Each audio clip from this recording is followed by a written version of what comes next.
حکومەتی نوێی کوردی دەکەم کە بە تەوافق بی هەموو حزبەکان بەشدار بن چونکە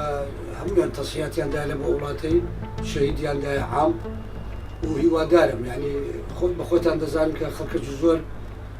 وەزعی اقتصادیان باش نییە محاولە کە معاشەکەی چاپ بکەنەوە و بەنسبەت هونەرمەندەکان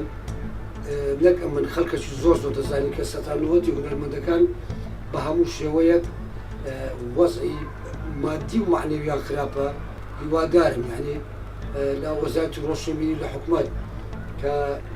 لەگەر هونەرمەند بن چونکە ئەگەر هونەر نەبی وڵاتەکە پێش ناکەی و بڕوا بکەن. من پێم خۆشە پێکەنانی حکومەت بە شێوەی تەوافق بێ ڕێککەوتن بێ لە بینی حزبەکان لە جێگای ئەوەی با بڵێن شەڕ و ئاژا و شتی وا هەبێ دەرفەتی کار بۆ گەنجان بڕەخسێنن تاوەکو گەنجەکانمان بە ئاقارێکی خراپ نەڕۆن. گەلی کورد گەلێکی زۆر هەژارە و گەلێکی ماندی بووە زۆر پێمان خۆشە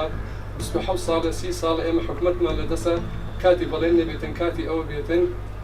شتەکان جێبەجێ بکرێتن و بە جوانی خزمەتی ئەو خەڵکە بکرێتن حکومەتێکی جوان بە برانە پێکەوە پێک بهێنن بێجگەل ئەوەی حزبایەتی بکەن و یان شتێکە تەنها کوردایەتی بکەن و بتوانن خزمەتی ملەتی کورد بکەن.